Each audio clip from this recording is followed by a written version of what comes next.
We are back, headed towards Game 2 of the Triad Wars 2 semifinals. Turds and Delial still going at it. I will remind that the rule set is a level 5 through 8, total level must equal 32, and it's a Battle of the Decks format, so all your cards must come from the same deck, but once per match you can change to a second deck, a different one than the one you started. You can then go back and forth between the two decks you've chosen, but you are locked into one of those two.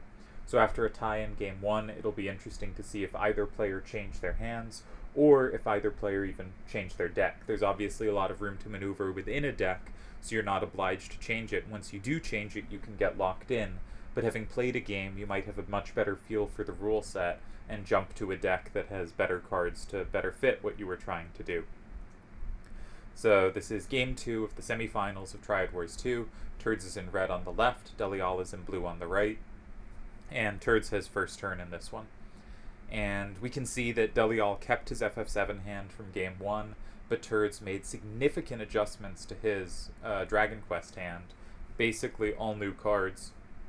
He did consider, instead of the 5-8-7-4, using a 4-6-8-6, which he thought would play well with his 2-2-8-8 and his 8-3-5-7, potentially being a good recapture card for them, but left him a little directionally unbalanced, and this card better filled out the directionality he wanted in his hand. You'll also notice that he has changed from having any level 8s to 3 level 7s, a level 6, and a level 5, and in a previous similar set, 3 through 6, total level 22, I thought a 5-5-5-4-3 strategy was correct. This is analogous to that, and it'll be interesting to see how that pays off. So Turds becomes the first player to switch his hand in the matchup, and we'll see how that works. Also, definitely cards that have the 4-9-9-3 and 1 covered pretty well, especially from 4. So he said this wasn't specifically to counter what Delial's hand was. He had no idea if Delial would switch, but, just make sure to keep, a few things covered. So Turns begins with 2-2-8-8 and 2. This is an interesting starter, and he had mentioned that this was an idea he had in mind when he was intending to have the 4-6-8-6 in his hand, because 4-6-8-6 obviously recaptures this really nicely from both 1 and 3, and with this hand, oh no, I have a cat approaching, but with this hand, less clearly built to support this, but he still thought he could make it work. Even though he doesn't have the cleanest recaptures from 1, he does have multiple ways to recapture there, and he thought he could handle any of Delial's kind of forcing moves in 1 or 3. For instance, he has Ifrit in 1 well covered, he has Ifrit in 3 well covered, he has something like Emerald Weapon in 1 really well covered, because not only can he take it, but he can get the 7-6-4-4 out of his hand, which is clearly the weakest card left in his hand. And we'll get to talking about 8-2-7-7 and 3 in a moment, because I think that's the most complicated of the ways Delial could attack this starter immediately. So Turds' reasoning, he had looked at some corner plays. He'd looked at 8-3-5-7 and 9, but he thought Delial could just take it with 4-9-9-3 and 8, and even though that gets a powerful card out of Deli's hand, especially given that the game will now be down right, not having the recapture made this a little too ambitious a move. He also considered 5-8-7-4 and 1, which is the corner his hand is best built to support, but Delial's hand is really well built to handle it too, already having plus walls on it from both sides, and being, getting to reply to the move can set up even more, and so that didn't seem appealing either, and ended up with this idea that he'd had intending a slightly different hand, but thought would still work here. And immediately Delial, who had said he was excited to see how Turds would start with these hands, went, nice. And I think one really cool thing about this match was so regularly, and their phrases for this were different, but Turds would make a move and Delial would be like, nice, or sick. And Delial would make a move and Turds would be like, ooh, that's very tricky. And just a real sense of, each player playing at a high level and respecting the other person's finds, and seeing that they were creative, original ideas as well as being good moves. Turds' main reasoning for this move, though, and I really like this reasoning, and I think it's a lot of what we saw in the first game and, see in this game too, is looking to get rid of the weakest card in your hand and finding the best use for it. and Turds decided with some consideration, that 7-6-4-4 is a lower level, but it has play against sideways 8s, it has play against downward 7s, of which there are a couple running around. That the 2-2-8-8 was probably the least dynamic, least powerful card, and he looked for a way to get it out of his hand while directing the game upwards, where he's got a decent amount of power, though Delial certainly does too. So Delial replies, they both consider 3. They both look a bunch at 8-2-7-7 and 3 specifically, because it is difficult for Turds to recapture with a high number facing out from 1. And normally, if someone takes your starter and you can't take back and have to play in the nearby corner, you want a high or safe number facing out, and Turds doesn't have that here. And second of all, it isn't safe, but Turds' only capture, the 8-3-5-7, Delial has a number of ways to attack. He can both combo immediately from 5 with 6-7-6-3, or he could combo from 9 with 6-8-1-8. And Delial decided that this was too risky, that he thought this was clearly what Turds wanted and he didn't want to play into his hands. And if you look a move further, you start to see the kind of lines Turds was calculating and planning there, where he has a bunch of options. So if 8-2-7-7 goes in 3, Turds could take it immediately with 8-3-5-7 and 6, which does give Deli combo options. But if Deli combos back with 6-7-6-3 and 5, then any Turds combo in 1 flips the card in 2, which will combo the card in 5, combo the card in 6, and combo the card in 3. And that being in the air makes it very risky to go in 5 there, because you're really leaving yourself open to a lot of stuff. And Turds doesn't even necessarily have to take that combo immediately. He can start setting up more combos, and Delial won't be able to cover them all in time. Or at least that would be the hope. And then another point is after 8-2-7-7 and 3, if Turds takes back with 8-3-5-7 and 6, if Delial combos from 9 with 6-8-1-8, Turds has the immediate combo back in 8, though Deli at the end has a combo back in 5, and then Turds will have the combo back in 1, and it gets complicated, but you can see why this appealing looking move is quite dangerous if Turds decides to capture. Even though Delial has the combos everywhere, Turds has combos everywhere too, and it's really important that he has plus wall captures in 1 at the end of a lot of those lines. And then one other reason that 8-2-7-7 and 3 is not that appealing is Turds could just go in 1 there. Turds could just say play 7-6-4-4 in 1 or 5-7-5-7 in 1, probably 7-6-4-4. Just play in 1 and say set up your best L, because Delial doesn't actually have an L that can set up to have a threat in 5. That 8 facing down from 2, he doesn't have a good way to set up against once the 8-2-7-7 is out of his hand. 8-2-7-7, if it lands in 6, can set up a plus in 5, but he doesn't really have other ways to set up pluses or sames in 5, and of course if he started with 8-2-7-7 and 3, that's already taken it out of his hand. So this is a long time spent on a move that wasn't played, but I think it was a really important move for showing some of the ideas of this opening and how Turds controlled the squares next to it to make it very difficult for Delial to play there, and to make the obvious move, which I really think is 8-2-7-7 and 3, not nearly as strong as it looks. Because it looks pretty compelling. If you take me, I have multiple ways to combo back. If you don't take me, I can set up an L, that 7's pretty strong. It looks quite appealing, and I think Turds was right to not consider it a threat, and Delial was right to avoid it, though it doesn't mean it loses or anything, but I think Delial ends up playing a better move in 7-4-4-6 and 8. Now, at this point, Delial said he was doing damage control. He thought it was a really good starter, and he was just trying to mitigate the damage to his position. But I think this is a move that potentially has a chance to start turning the game around, right? First of all, Delial has a same in 5 that Turds does not share. Second of all, Delial concedes very little with this move. He uses what's clearly, I think, the weakest card in his hand. The only thing he really gives up is the ability to take downward 7s from the square 3. So the only thing he's really surrendering is that maybe Turds will now go like 5-8-7-4 and 3. And of course, any card that comes out of your hand, you start surrendering the things it covers. And if each card in your hand does different things and is powerful, each thing will cover different opponent options. And whichever you use, you're going to have to concede something. But Delial takes the square 5. He also notices that Turds has a potential down weakness. He's used one of his best down cards. Something like 8-2-7-7 and 7 is potentially safe if 8 is blocked. right? If he blocks 8, he has a lot more squares with one single up-facing number facing out that can only be attacked from there, and Turds potentially will have difficulty taking those.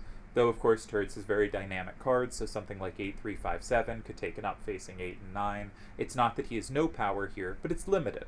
And by blocking a down square next to other down squares, he really cuts 7 and 9 off, such that there's potentially safer, or even if not safe, plays that Turds will have more trouble dealing with because he has limited ways to attack those squares, while making a threat in 5.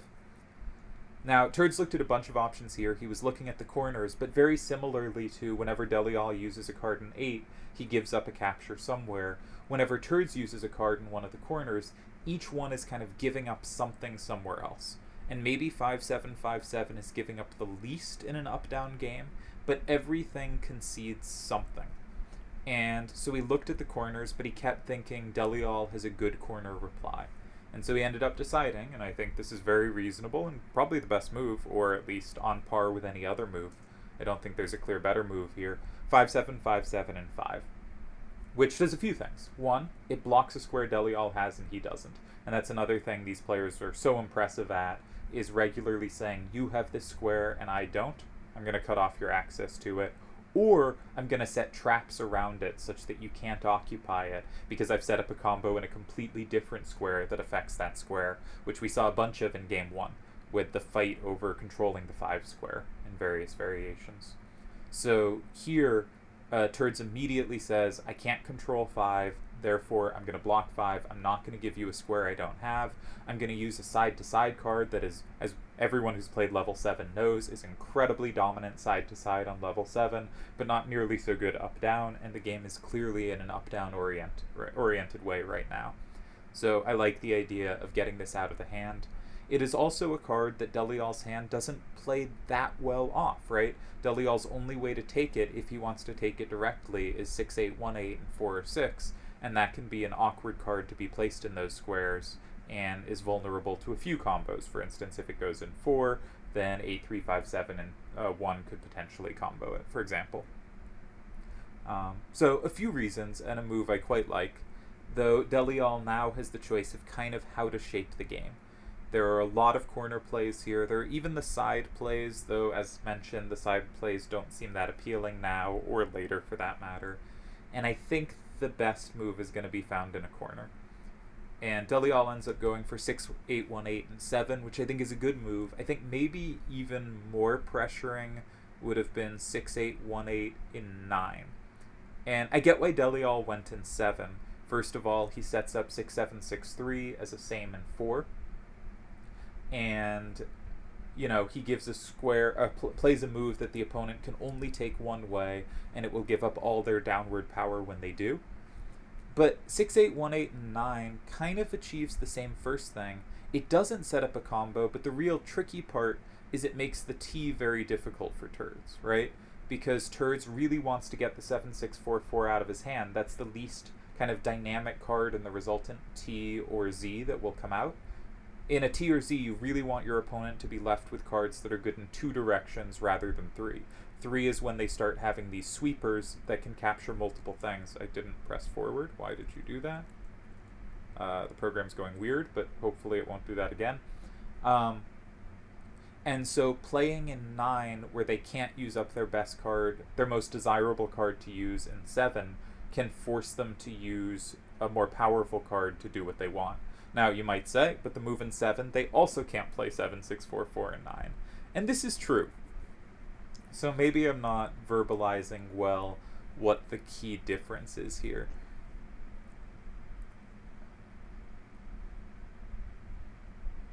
I think another good reason is that it really discourages most moves in 1 as well, because 6-7, 6-3 is going to play really well off those if needed. Hard to separate moves here. There's a bunch of other corner plays. Delial also looked at Emerald Weapon in squares like 7, 9, 3, and that's also an appealing option. Bunch of moves here. Definitely Delial gets to direct the course of the game here. And he goes with 6-8, 1-8, and 7, which, as I said, is a good and reasonable move. And Turds here looks at 3 and 9 primarily, the sound formational squares, and didn't look like the look of 9. I think 8-3-5-7 there is okay, but if you go in 9 and can't capture, you really need your remaining cards to be sweepers. And I get thinking 8-3-5-7 is clearly one of my better 2 cards left, and I don't really want to spend it this way. And be stuck with the 7-6-4-4 needing to go downwards, because the T is going to direct the game very downwards, and the 7-6-4-4 just plays so poorly in that direction. Though, of course, it does potentially have that plus wall in 1, which can mean even if it isn't flipping something, if Delial has mistakenly flipped the card in 2, it potentially gains a lot of power. After some thought, though, he thought 9 is not an appealing option, therefore looked primarily at 3, and ended up going with 5-8-7-4 there, which does spend one of the better cards and really gives up downward power, but he had calculated this nicely, and he had seen the only way my opponent can attack that card is the A2-7-7 and 6, and I have that very well covered with either of my cards. And so that card is going to be untouchable. Well, if he used up one of the other cards, Delial would have more ways to attack it. Behemoth, the 6-7, 6-3, would have ways to take it. So it is basically playing a safe card, and it's also using up some power to do so. After some thought, Delial plays in 4, and Turds actually only has one tying move here, but we are led pretty cleanly to a tie. And I think a pretty balanced game here too. I think on move 4, Delial got to kind of choose which way to apply pressure, and Turds had to respond to that pressure, but it was never going to be very much pressure. Turds' starter was good. His move in 5 was, I think, about as good as any move can be. I really like Delial's first move in 8. I think that may have been the star move of the game, but Turds had played such a solid, strong opening, and with some tricks to it, as we saw when we considered replies to the starter in 2 from 3, that this game, I didn't think watching it was ever headed to anywhere but a tie, and I think another really nicely played tie by both players. This match is so good. Such good players playing at such a high level. And so they tie again, and we'll be moving on to Game 3 in the next video. But first, we have the other semifinal, Lenneth versus Sephiroth. So both players stayed with their hands. We still have FF Tactics versus FF9, mostly because I was too lazy to switch up hands, but also, I think, pretty comfortably steered to a tie the whole way from both players, and neither player would really see reason to have to switch their hands. This time, Sephiroth in blue has first turn, and he went with 6-3-7-8 and 9, which is a starter he can take back really comfortably with 7-6-4-8 and 8, and also with the 2-7 downs in 6, giving various options to take back if needed. And it's a tricky option for his opponent, because his opponent does not have a recapture from 8.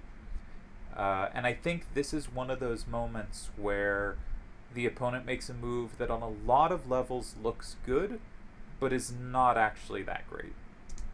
And that is 4-3-8-8 and 3. And I think it's tricky why this move isn't good. So there's the recapture in 2 if needed. So if Sephiroth, not Delial. If Sephiroth, I'm so used to saying the players from the last game. If Sephiroth captures from 6, with say 5-8-7-2, the only way they could flip it, Lenneth can easily capture back from 2 and flips everything and is in great shape, right? Sephiroth does not have a good way to take this, cannot take it from 2 at all, and Lenneth can recapture easily from 2, does not need to recapture from 6, but could do so if need be, now threatens to capture themselves from 6, which would force Silver Dragon 7-6-4-8 out of Sephiroth's hand, and Silver Dragon in 8, Sephiroth does not have a recapture of that from 7, so Lenneth here threatens sequences where they play in 6, Sephiroth has to play in 8, and then they play in 5, and Sephiroth is left with nothing. They have no capture in 7, they have no capture in 2. And so it's easy to see a lot of good reasoning behind this move, but I think it has some problems too. And one is, it doesn't handle that they don't have the capture in 8, so Sephiroth has an easy time just playing a blocking move in 6. And I think more importantly, whenever you play these adjacent corners, you really got to see that move ahead, like Turds did in Game 1, where he plays an adjacent corner and has L's planned against every way Delial can block the in-between square.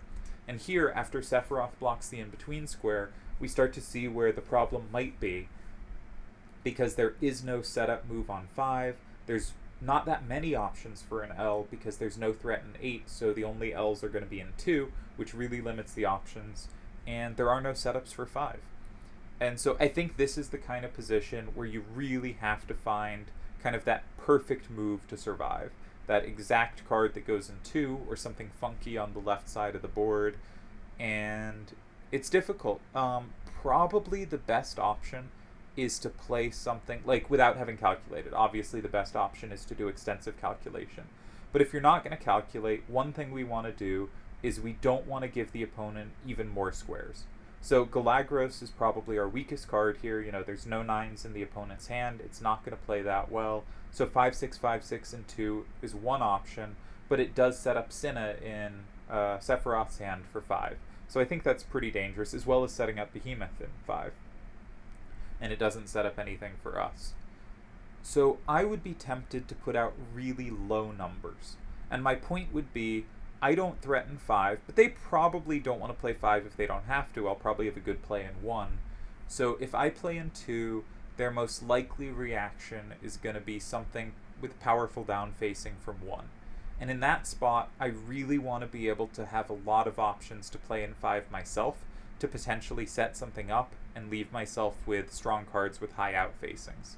So some kind of idea like I go 2, they go 1, I go 5, I only take the card in 2, but I have weak out facing again, going down and left, but then I'm going to be left with really good numbers at facing down and left in my hand, because I've used all the stuff that's weak in that direction, and I can then use that as the last move, hopefully in 4 or 8, recapturing 5, and with a high enough out facing number they can't capture me.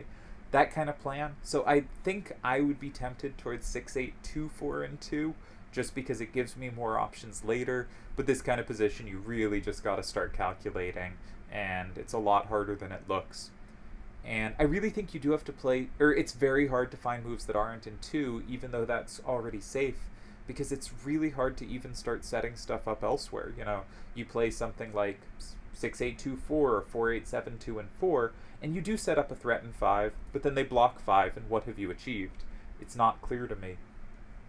So I think really tough situation to defend, and shows the kind of danger of certain adjacent corner plays, that they're really appealing in lots of spots, and sometimes they're not. And one way to avoid situations like this is to think of adjacent corners as a way to attack the side of the starter you don't currently have covered.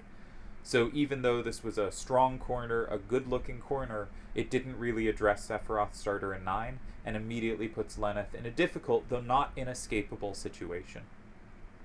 And that the kind of adjacent corners maybe Lenneth should have looked at would have been not a move in 3, but a move in 7, attacking the side of the 6-3, 7-8, and 9 that Lenneth couldn't already handle. So Lenneth goes with 5-6, 5-6, which does make sense. It does get the weakest card out of the hand. But Sephiroth now has pretty good options in 1, and pretty good options in 8 as well. Because if Lenneth doesn't attack 5, Sephiroth doesn't actually have to block there, and he can sort of dare Lenneth to start locking in his own cards. And Sephiroth ends up going in 8, and I think this is just a winning move. Lenneth plays in 7, which is a decent try, and you can calculate out the rest of the game if you'd like, but I'm just going to play it out. Black Waltz number 3, number 2, number 1, I'm not sure. In 5, takes a 6-4 lead. Lenneth can only capture back 1 card, whichever way they go, and Cinna, as I believe Delial at some point has called Cinna, is a powerhouse and really sweeps everything that Lenneth has going up and down. Probably didn't hide the results of this game very well as I went through it, focusing on that move in 3, but I think that move in 3 is a kind of typical mistake of a move that looks appealing, but because the opponent can block the in-between square with high out facing and there's no planned L setup, it's, even if it's not immediately losing, it's just very difficult in practice to save.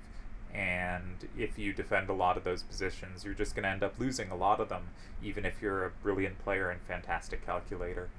So Sephiroth wins and advances to the finals, where they will face one of Turds or Delial in the finals. And I'll see you again. I think that's the last the last of this video. Yep. So I'll see you again for Game 3 of Sephiroth vs. Turds. That will probably be a shorter video because, we won't have 2 games to show, but I might also decide to take more time talking about everything and babble even longer, and so it might end up being similar length. We'll see. See you next time. Another really good round, I think.